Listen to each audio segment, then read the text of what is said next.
श्रीकृष्ण जन्माष्टमी श्रावण महिन्यातील कृष्ण पक्षामध्ये अष्टमी या तिथीला आणि रोहिणी नक्षत्र असताना या दिवशी सगळे भक्त भगवान श्रीकृष्णांचा जन्मकाळ हा साजरा करत असतो आपण. तर या दिवशी देवकी आणि वसुदेवच्या पोटी भगवान श्रीकृष्णांनी मथुरेच्या कारागृहामध्ये जेलमध्ये जे त्यांच्या मामाचं होतं कंस मामाचं होतं त्या कंस मामाच्या जेलाघरामध्ये भगवंतांनी जन्म घेतला. हे जो जन्म त्यांचं जी कथा आहे ही फार विलक्षण आहे. जे नित्य शाश्वत अज असे जे आहेत आणि पुराण पुरुषोत्तम आहेत असे पुराण पुरुषोत्तम म्हणजे अज म्हणजे काय की ज्यांच्या देहाचा कधी नाश होत नाही, नित्य म्हणजे अखंड आहेत, शाश्वत आहेत आणि पुराण पुरुषोत्तम म्हणजे अतिशय प्राचीन आहेत. असे जे अजन्म असणारे भगवान परमात्मा त्या परमात्म्यानं हा जन्म घेतलेला आहे आणि भक्त त्या जन्मकाळाचा सोहळा साजरा करतात. वस्तुतः जे अजन्म आहेत कारण त्यांना मृत्यू नाही. भगवंताचा जो देह आहे हा आपला सारखा पंचभौतिक नाही, ते चैतन्य स्वरूप असतो, त्यामुळं त्यांना मृत्यू नसतो. तर त्यामुळं ते जे जन्म घेतात हे भक्तांच्या प्रेमापोटी घेतात. परित्राणाय साधूनां विनाशाय याचे दुष्कृताम धर्मसंस्थापनार्थाय संभवामी युगयुगे. म्हणजे धर्मसंस्थापना करण्यासाठी म्हणून भगवान प्रकट होतात. का तर परित्राणाय साधूनां साधूंचं रक्षण करायचं, दुष्टांचं नाश करायचा हा भगवंताच्या जन्माचं मुख्य कारण आहे. तर ही जी आणि दुसरं काय की धर्माला जेव्हा ग्लानी येते म्हणजे धार्मिक आचरण लोक विसरून जातात, राजे आपले राज्यकर्म विसरून जातात आणि जनतेला लोबाडायला लागतात, त्यावेळेला भगवान अवतार घेतात. तर ही जी जन्मकथा भगवंताची ह्या जन्माची आहे ही भगवान विष्णूंचा 8वा अवतार म्हणून भगवंतांनी पूर्णावतार घेतलेला आहे. तो वासुदेवाने देवकीच्या पोटी. ज्या वेळेला ही कथा अशी सुरुवात होती की कंस जो आहे हा देवकीचा चुलत भाऊ असतो आणि कंसाचे जे वडील आहेत हे उग्रसेन महाराज आणि त्यांचा देवक म्हणजे त्यांचा सख्खा भाऊ होता. देवक ह्या सख्ख्या भावाला देवकी ही मुलगी होती आणि उग्रसेन महाराजांना जी अनेक मुलं होती त्यात सगळ्यात मोठा मुलगा होता हा कंस होता. तर कंसानं उग्रसेनानं राज्यावरनं कडेला करून मथुरेच्या राज्यावरती स्वतःला स्थापन केलं होतं. हा जो कंस होता हा जरासंध त्या काळात एक मोठे सम्राट होते, त्या सम्राटांचा हा जावई होता. तर त्यानं जरासंधांच्या साहाय्यानं ह्या यादव कुळामध्ये राज्यपद वडील असतानाच आपलं घेतलेलं होतं आणि वडिलांना कैदेत टाकलेलं होतं. तर अशा या कंसानं त्या जरासंधांच्या मदतीनं जनतेला अतिशय त्रास द्यायला सुरुवात केली होती. पण त्याचं हा जी चुलत बहीण होती देवकी हिच्यावरती अतिशय प्रेम होतं. तर जरासंधांच्या पाठिंब्यानं उग्रसेन राजांना त्यानं तुरुंगात टाकलं. पण त्या काळात वसुदेव हा उग्रसेन राजांचा एक मंत्री असतो. तर त्याच्याशी देवकीचं लग्न म्हणजे चुलत बहिणीचं लग्न ठरतं आणि त्या लग्नाच्या दिवशी वरात जी निघते त्या वरातीमध्ये कंस स्वतःच सारथ्य करायला बसतो आणि त्यावेळेला ह्या वरातीमध्ये जे सगळे लोक वराडे असतात त्यावेळेला एक आकाशवाणी होती आणि कंसाला सांगते की ह्या देवकीच्या पोटी जो 8वा मुलगा जन्म घेईल तो तुझा नाश करेल. त्यावेळेला कंस अतिशय चिडतो आणि ह्या देवकी आणि म्हणजे देवकीला मारायलाच निघतो. त्यावेळेला वासुदेव मध्ये पडतो आणि ते कशा पद्धतीने तिला वाचवतो आणि त्याला सांगतो की महिलेचा कशाला करतो, ज्यावेळेला 8वा मुलगा होईल तो आम्ही तुला देऊन टाकू, मग त्याला तर काय करायचं तू ठरव. त्यामुळं कंस त्या देवकीला आणि वसुदेवला आपल्या कारागृहात टाकून देतो आणि अनेक प्रकारे त्यांना त्रासच असतो. तुरुंगात म्हणजे काय पिडाच असते. तर त्याप्रमाणे ते लोक ते कष्टात तिथं राहत असतात. आणि त्यांना जितकी मुलं होतील त्या प्रत्येक मुलाला तो मारून टाकत असतो. कारण असा गोंधळ देत होतो की 8वा मुलगा म्हणजे जे एकंदर 8 मुलं होतील त्यातला पहिला कुठला आणि 8वा कुठला हे काढायचं गणित तसं अवघड असल्यामुळं तो जितकी मुलं होतील त्या प्रत्येकाला ठार मारायचा ठरवतो आणि त्याप्रमाणे त्यांना अनेक मुलं होतात. तर त्या वेळेला प्रत्येक मुलाच्या वेळेला त्याची जी सैनिक आहे ते त्याला जाऊन बातमी सांगत असतात की आज हा मुलगा झाला. तर कंसून त्या मुलांना मारत असतो. तर हा वासुदेव जो आहे हा मंत्री आहे म्हणजे उग्रसेन राजांचा.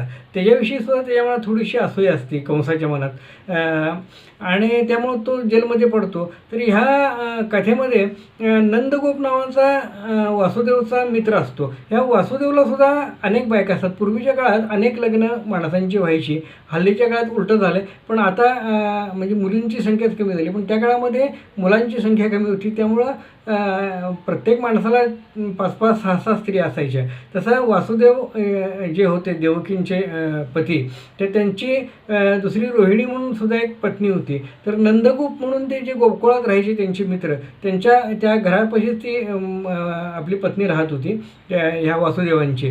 गोकुळामध्ये ह्या मथुरेच्या शेजारीच त्यांचं गोकुळ आहे, तिथं ते राहत होते. तर ज्या दिवशी ही जी श्रीकृष्ण जन्माष्टमी येते, हिची 6 मुलं कंस वेगवेगळ्या रूपानं ज्या वेळेला होतील तेव्हा त्यांना ठार मारून टाकतो.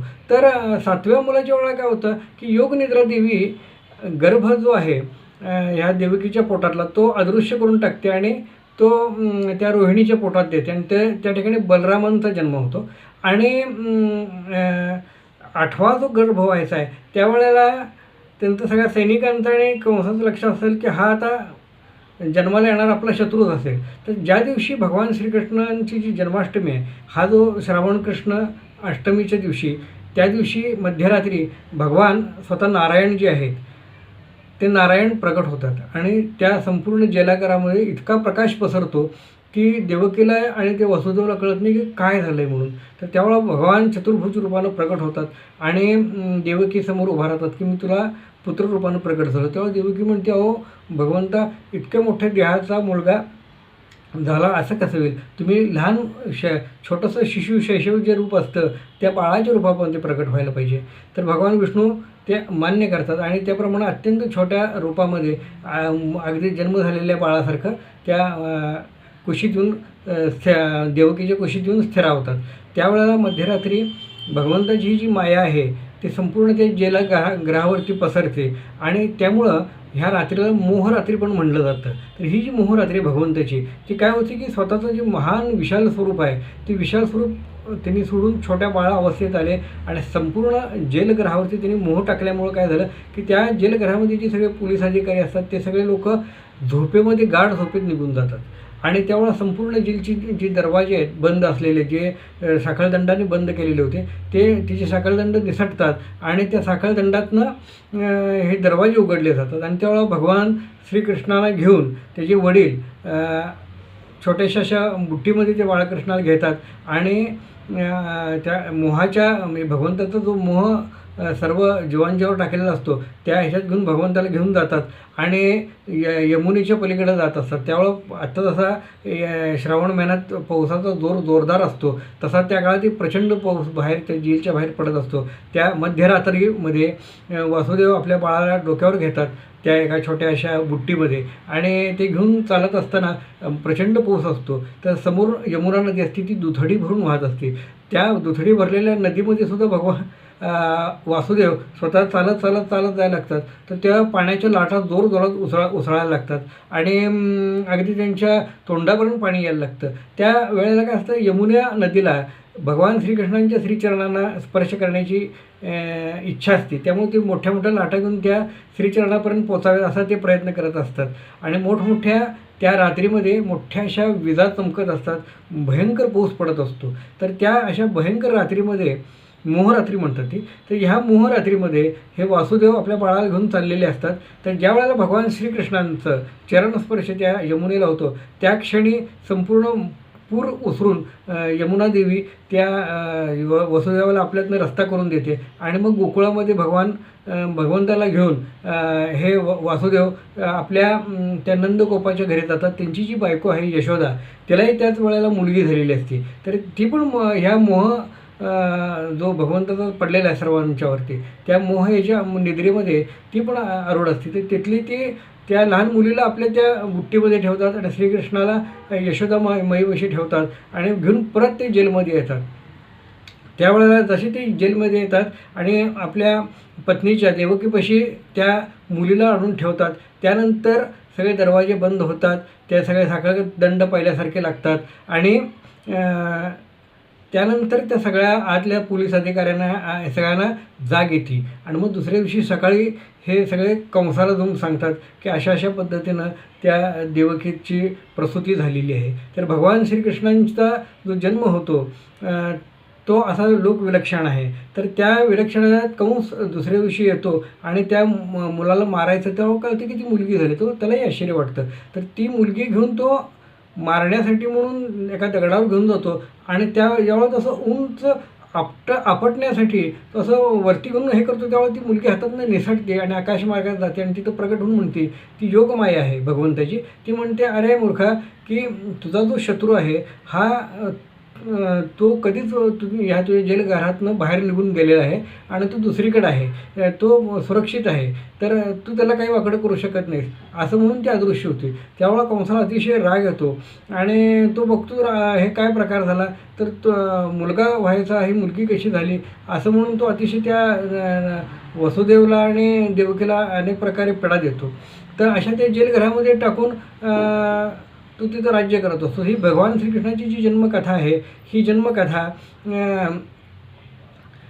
हजारो वर्ष आपण सगळे लोक ह्या दिवशी गात असतो की श्रीकृष्णाचा जन्म अशा पद्धतीने झाला आणि तो यशोदेच्या घरी वाढला. म्हणजे जन्म झाला देवकीच्या पोटी आणि वाढला मात्र यशोदा माईच्या घरात. आणि नंतर यशोदा आणि श्रीकृष्ण यांची ज्या अनेक लीला आहेत, ही श्रीकृष्ण चरित्राच्या अगदी म्हणजे रसरसाळ अशी म्हणजे वाहती गंगाच आहे की जी किती ऐकावी. आणि मग ते श्रीकृष्णाचं ह्या जन्मामध्ये तिने लोणी कसं खाल्लं, दही कसं खाल्लं, गाईची सेवा कशी केली, अशा पद्धतीने श्रीकृष्णाचं जी चरित्र सुरुवात होती. आणि मग पुढं तिने थोडंसं तारुण्य प्राप्त झाल्यानंतर कंसाचा वध कसा केला, कंस चाणूर मर्दनम, म्हणजे त्यांचा चाणूर नावाचा महाबळी असा त्यांचा एक पैलवान असतो, त्याला मारलं, हत्तीला मारलं आणि मग कंसाचा वध करून आपल्या आई वडिलांना सुद्धा त्या जेलागारातनं कसं सोडवलं, हे जी श्रीकृष्णाची अद्भुत चरित्र लिहिलेलं आहे.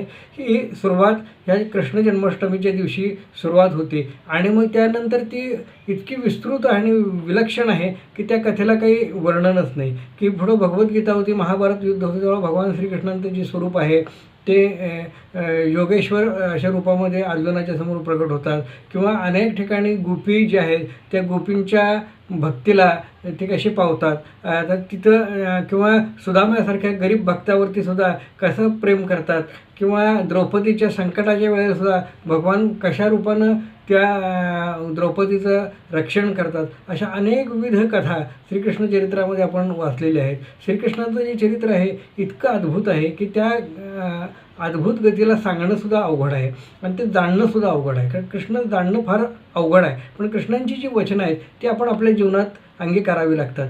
श्रीकृष्णांच्या ह्या जन्माष्टमीच्या दिवशी श्रीकृष्णांची जी पूजा करतात मध्यरात्री, ती पंचोपचारी करा. आणि त्या दिवशी मुख्य म्हणजे काय की ह्या जो पर्व काळ असतो तो, तर ह्या काळात काही आपला जर गुरुमंत्र असेल किंवा कृष्णांचं जे कोणतेही मंत्र असतील तर ते त्या दिवशी आपण तो जो जन्माष्टमीचा जो काळ आहे, निश्चित काळ, त्या काळामध्ये आपण करायला पाहिजे. कारण तो अतिशय फलदायी असतो. आपल्या गुरूंनी जो आपल्याला गुरुमंत्र दिलेला आहे तो गुरुमंत्राचा जप आपण ह्या वेळेला करावा. किंवा मग कृष्णांचे जे अनेक मंत्र आहेत, कृष्णाय वासुदेवाय हरये परमात्मने प्रणत क्लेशनाशाय गोविंदाय नमो नमः, असा एक मंत्र आहे, तो ह्या काळात म्हणावा. तर जो एक 20-40 मिनिटाचा तो कालावधी असतो, तर तो कालावधी आपण ह्या मंत्रांनी साजरा करावा. कारण हे पावन काळातले जे मंत्र असतात ते सशक्त होतात की हे जे पवित्र काळ असतात आपल्या वर्षामध्ये, तर ते आपण पाळायचे असतात. या दिवशी हे सगळे भक्त उपवास करतात. हा जो उपवास आहे हा ह्याच्याबद्दल अशी गंमत अशी आहे की बऱ्याच लोकांच्या भाविकांच्या मनात असतं की आपल्याला जी प्रति महिन्याला एकादशी येते ते एकादशीचं व्रत आपण करावं, पण बऱ्याच लोकांची जमतं, काही लोकांना जमत नाही. तर ज्या लोकांना हे एकादशी व्रत जमत नाही त्या सर्व भाविकांनी हा उपवास करायचा. म्हणजे गोकुळाष्टमीच्या दिवशी उपवास जर केला तर त्या ज्या एकादशी आहेत, म्हणजे रामनवमी आणि गोकुळाष्टमी या दिवशी जे लोक उपवास करतात त्यांना ह्या ज्या 12 महिन्यामध्ये कृष्ण आणि शुक्ल ह्या 2 पक्षामध्ये येणारे जे एकादशी आहेत, 24 एकादशा, ह्या एकादशी केल्याचं पूर्ण पुण्यफळ मिळतं, असं एक वचन आहे. त्या वचनाचं असं आहे की त्यामुळं मोठ्या प्रमाणात श्रीकृष्ण जन्माष्टमीच्या दिवशी लोक उपवास करतात आणि मग दुसऱ्या दिवशी गोपाळकाल्याचा नवमीला भगवंताची पूजा आराधना करून मग गोपाळकाल्याचा कार्यक्रम केला जातो. तर ही जी गोकुळाष्टमीची जी कथा आहे ही सगळ्या भक्तांना प्रतिवर्षी ऐकायला अतिशय आवडते. श्रीकृष्णाचा जन्म आपण प्रतिवर्षी यासाठी साजरा करतो की त्याचे जे कृष्णलीला आहेत हे त्यानिमित्ताने आपण ऐकत असतो. आणि भक्तांच्या म्हणजे कृष्ण काय करतात की कर्षयंती ती कृष्ण आपल्याला आकर्षित करतात. सगळ्यांना आकर्षण करणं हे त्यांचं स्वरूप आहे. तर अत्यंत आकर्षण हा त्यांचा विषयच आहे की अनेक वर्षानुवर्ष जरी गेली तरी श्रीकृष्णांचं आकर्षण शक्ती कधीच कमी झाली नाही. कारण पूर्ण सच्चिदानंद परमात्मा हे प्रगट झालेले आहेत आणि ह्या दिवशी प्रगट झालेले आहेत. त्यामुळे हा मोठा महोत्सव आपल्या भक्तांच्या हृदयामध्ये जे श्रीकृष्ण तत्व आहे ते जागृत करण्यासाठी आपण त्याचा वापर करतो आणि भगवान श्रीकृष्णांच्या चरणी नतमस्तक होत असतो.